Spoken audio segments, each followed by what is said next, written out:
My name is Lisa Mamtani. I was in 8th grade, so I was 14 years old at the time of the Kobe earthquake.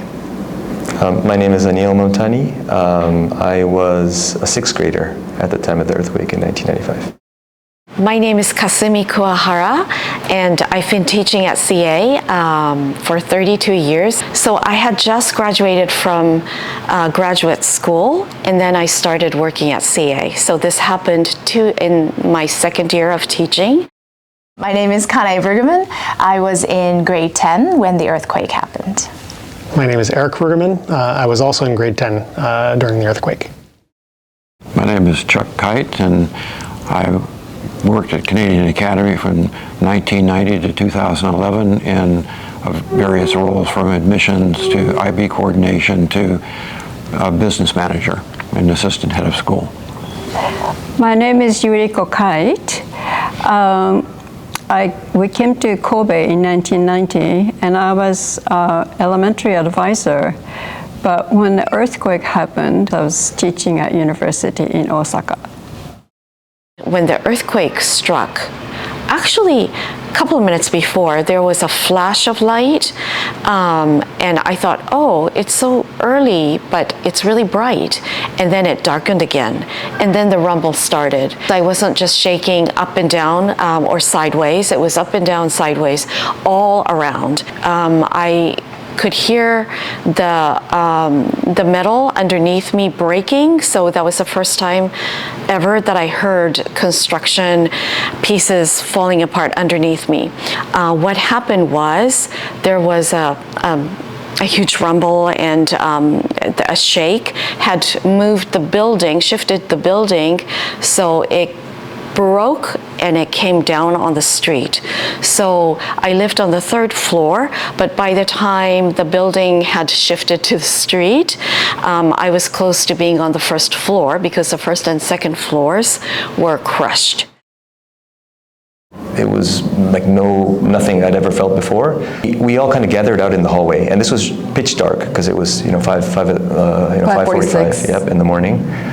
So we couldn't really see much, and we were outside my mom's room, but she couldn't get out because she didn't have her contacts, and then the glass, I guess, had shattered all over her bed. So I remember my dad getting pillows and putting it on the, sort of on the path to the door so that she could step on them. Smell of gas, the whole city was just on fire. Yeah, we could see some fires from in the distance. And then there was a huge, sort of like a rock wall next to our house, and that thing had come crashing down. But I think the most shocking thing was probably our neighbor's house. It was an old wooden house, kind of behind our house, that had completely collapsed, and it was collapsed onto our house. Being in bed early in the morning and that jolt from underneath, and then the really strong side-to-side shaking to the point where you had to hold on to the bed just to stay in it. And we managed to get under the kitchen table. This was, I guess you call them aftershocks, but it was just still shaking a lot and quite frequently. And these were still, 5.0 and up kind of, these were not small quakes at all. In the morning, I woke up very early, which is not something that I usually do. And I remember there was a jolt, and I thought my father had fallen off out of his bed, but then I soon realized, wait, he sleeps in ofton, which means that, and then the shake happens. I think I was just in this confusion that, where's the shake coming from? And I remember getting under the kotatsu and just waiting good, 20, 30 seconds maybe, until it stopped. And I do remember going upstairs to see my room, and the bookshelf had fallen where my pillow would have been, so lucky that I was awake. And another freaky thing that happened was my dad never gets sick. He just never had a day off work, except for that day he spiked a fever. And he didn't get on the train, and the train that he would have been on had derailed. So somebody was watching over us, I think. We were very, very lucky. The sound of the earthquake, it was like somebody had slapped the side of the house with a giant hand. And I remember literally looking down at my bed because I was in the air, looking down at my mattress. Once the earthquake stopped shaking the house, everything in our house was okay.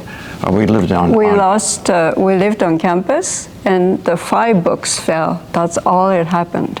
Most of the damage was in the port area around the perimeter of the island, because basically all those concrete edges sort of tilted as they settled into the seabed, and so all those cranes that you see, the container cranes in the shipping areas, basically some of them fell down, some of them tipped into the ocean.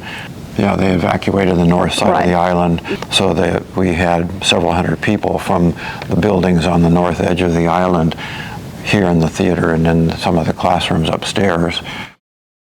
The school became a center of support for families on the island and anybody that could get here for school, because one of the pushes to get the school reopened, even minimally, was we knew that the kids would feel better having that structure as educationalists. We knew that that was really important to reestablish as much normalcy as we possibly could. We went back to school pretty much less than 2 weeks later. So that really shows the resilience of Kobe and of course the CA community. It's really nice to be back at school and see our friends, go back to our lessons, and it's just amazing that the faculty was also back so quick. Campus was largely undamaged, so I think that helped a lot. That's why I was able to be like a distribution center, even a sheltering place for a lot of the local community here at Roko Island. So that was also really heartwarming to see. Obviously, students had trouble getting into school. The trains were all down, the highways were down. And usually it would probably be like a 20-minute drive, or 20, max 30-minute ride, but it took hours. I mean, I just remember thinking it was hours. It was much longer than usual. There was so much traffic. It's really kind of important to remember at the time, nobody had phones, nobody had cell phones, we didn't have messaging, so I had no idea if my friends were okay. We didn't really know. It was kind of a lot of, well, initially, obviously, there was no electricity, so we couldn't really make phone calls. But even when we were able to make calls, I remember calling a couple of my friends, and none of them picked up because they probably, left their houses temporarily. Landlines. So getting back to school, obviously, you get to meet people that you weren't sure how they were doing. So that was really nice. When I got to school, I don't remember particularly the first day, but when I got back, I remember students saying, Kuwahara sensei, and it was so good to see faces, familiar faces, and so I really enjoyed that connection and being able to see colleagues, but especially students, and to see them not just as students, but just as community members. The cafeteria had a smaller room, and in that room there were flyers and stickers where students could come and just grab them and go as groups to help with certain things. Sometimes it was distributing warm clothing or going to the shelter. There was a shelter on the island, so going from door to door, making sure that people weren't feeling lonely, or that older people, they got their medication, they were able to go visit the doctors, or the doctors were visiting. And so whether students could speak in Japanese or English, they would still go and visit. I think over time, once everyone started getting back on their feet sort of, and starting to, started wrapping their heads around what was going on, then you started talking about, what can we do, and how can we contribute. And then you start to gain over time, you start to build a real sense of attachment to the city. It felt, at least for us as kids, it felt like the beginning of a deeper interaction with the broader community that the school was in, maybe. So that might be sort of a silver lining to it. We would go around the kasetsu jutaku, the temporary housing people, and knock on their doors, and it was really just to say, hello, is everything okay? And then we would also do cook outside for people who didn't have warm food. I remember doing that quite frequently, and I think at that time you didn't think you were volunteering, like just those words didn't, it really didn't link. It was just out of need. We were helping each other out. As we were going around the kasetsu jutaku, you'd hear these older ladies, or these oji-chans and oba-chans asking you, daijoubu, is everything okay?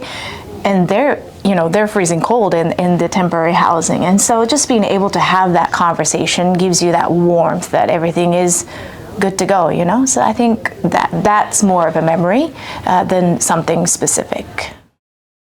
I think for me, the earthquake, what really struck me was how the community just rallied and got itself together, after the initial shock had sort of waned.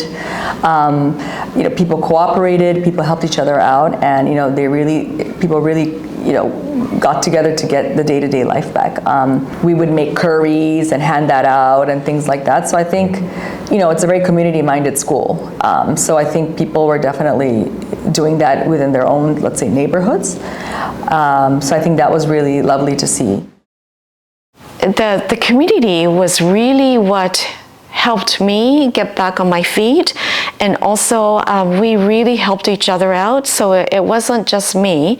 I think we all were feeling, the perfect word would be ganbare. Like we all wanted to stand up on our feet and go back and move on. The art teacher, high school art teacher at that time, she decided to do a calligraphy on a t-shirt, and we produced t-shirts that said Ganbare Kobe. So I remember that, and I still have it. It's in my closet, and it's red. So we all kind of try to do things to help each other. You can prepare for this kind of event. It's never enough. It's the shock of it will overwhelm you temporarily, but once that's dissipated a little bit, and all those practice and preparations and drills that you've been doing over the years and will kick in, and it will help you adjust and get through and share the responsibility of pulling things together, helping each other. We talk about earthquake story, exchange the anecdotes for the longest time. And that's kind of, I think, one way of healing, right? To talk about it. And your friend or somebody next door, next to you has a similar story. Yeah.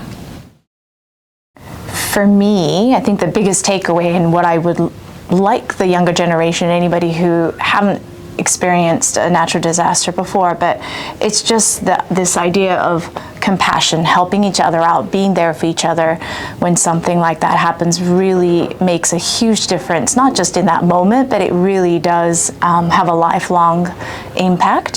So that was my biggest takeaway, and I think it's more as an adult when I look back. At the time, I didn't really, things like this I couldn't digest it yet. But now that we've gone through several memorials of the earthquake, I do look back and I think that's the biggest thing. Just be there for each other, I think is important to remember. After the earthquake, when I'm sharing stories, I realized that I'm the kind of person who likes to share, and I like to talk in order for me to start healing. So by talking, I started the healing process, and I really appreciate people who listen to me. But at the same time, I feel like I have a responsibility to disseminate, to give the information out so people know what it's like to experience something like this, and to know that it's going to be okay, that people are going to gather and they're going to help.